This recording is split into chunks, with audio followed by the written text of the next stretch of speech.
Bonsoir, la balade de la télévision, bonsoir, la communauté congolaise, bandit notre accès au mariage, où il est qui n'a qu'à l'église, il y a pasteur Mike Kalambaye, et Sengo Yakobali Sana qu'à l'église, pasteur Nabiso Mike Kalambaye, Asiliko Sepela, na nenge mwana nae, ya molimo Asiliko Bala, et Sali, et Sengo Makasi, na ba église bele ya solo bande kona ba toujours soki moninga bali sepela soki moninga zui sepela en tout cas eza esengo ya komona ndeko na biso abali ndeko na biso asepelisi quand même ba famille pe ayeko sepelisa na biso nzambe esali esengo bandeko na ngai tomoni video ya libala esali ngabi o nzambe azwa lokomo bato basa kobala bato basa kobota oyo kaka ezaki recommandé na kati ya Bible yango eza ko to présenter bino bandeko na ngai na église ya pasteur Mike Kalambaye asengi na moto nyonso o asengeli kobalisa to kobala boya bandeko na ngai lipamboli ezali mafuta eza kosopana se kosopana soki oza na posa ya kobalisa to kobala okende parce que église na ye ezali na bato ebele ba oyo baza na posa kobala ba oyo baza na posa kobota ba oyo baza na posa ya komona loboko na nzambe apart majabu ezali église na ye oyo azali na yango pona ko célébrer toujours kombo ya Seigneur Jésus-Christ pe na ko bengisa bana nzambe na li eloba ya nzambe alo ezali esengo ndeko na ngai moninga abali bo sepela kabandeko ba oyo pe bazalo baki abali poani ndi bakuboya lobi te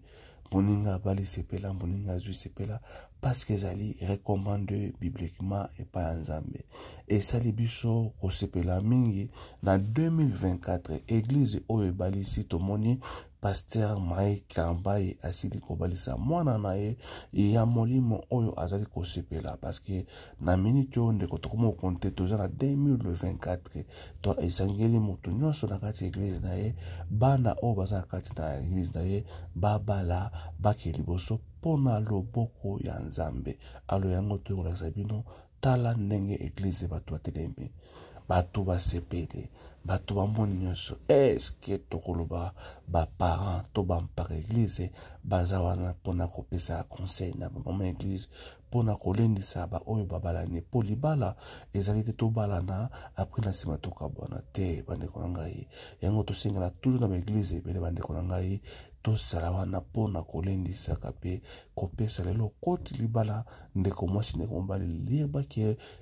mwa kokoso ekozala mpe koyeba kosesipote mpe koyeba kopesa na toujours confiance eloko eleki nyonso bandeko bayaka komela kobina baza wana mpona kotala eske bakobota eske bakosala bona boye eza bakestion ya eske ebele ezala ebele mais atanke na bonzambe tosenga toujours tozala baconseiller bato babalaka ntango bainvite biso na feti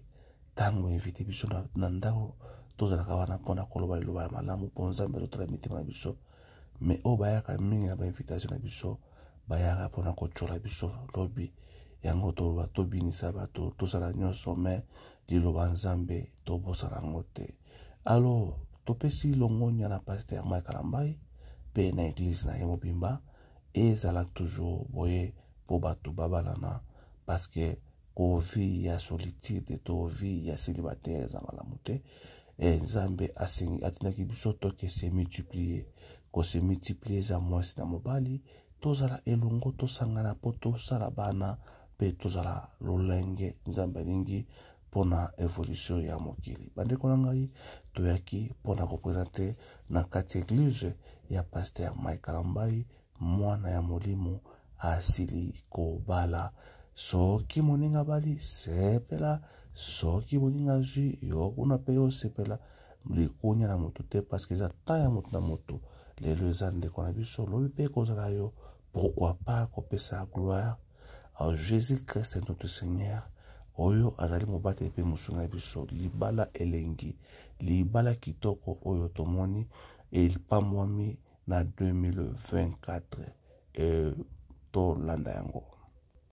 Alors j'espère bato rolati omoni ndenge maglace eleki lokumu ya nzambe ezonga topesi nzambe merci yango tolobi bandeko na ngai ba oyo sokolanda biso partout abonnez-vous vous partagez vidéo na biso aimer like bandeko tout partout vous allez radio télévision la chaîne abino boza toujours na pona ko support biso tous allez wana pona ba information nyonso oyo se passé na kati ya République démocratique du Congo pe na étranger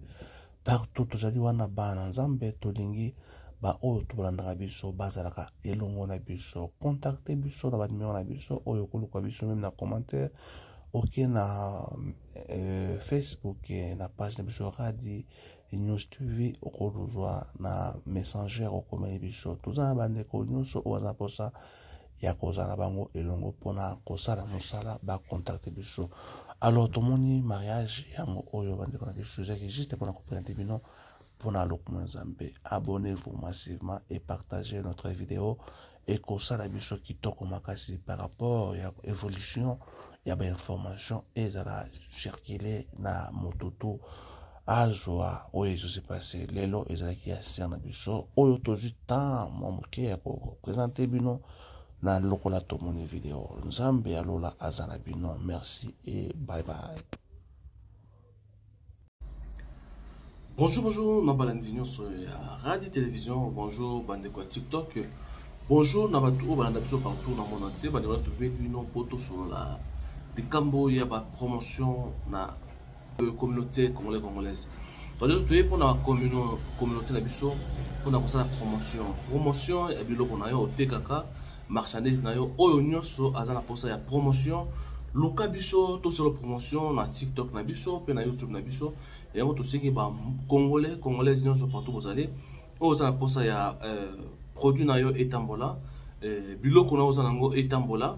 to sur la promotion na prix ya kitoko parce que ndeza awa toza posa ko sunga ba congolais partout bazali na biloko basalaka ba mona clair veut dire to fongoli porte pour na mututu oyo azana posa ya publicité pour promouvoir biloko na otekaka ba produit na yo otekaka nzambe alola ako venir par rapport ya bande kolanda biso ba partageaka baso ma produit oyo zoteka yango toye et pas ya mutu nyonso azana posa ya promotion ya produit na ye oyo atekaka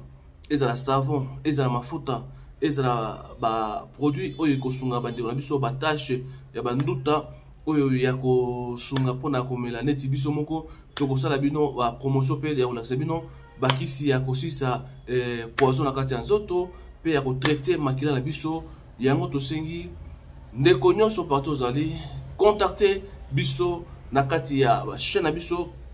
partout tokosunga bino eza ya bino simple ndeko oyo asalaka toujours na bonzambe toza tofungoli porte na mutu nyonso a contacter biso pour tout ça là promotion ya biloko na yo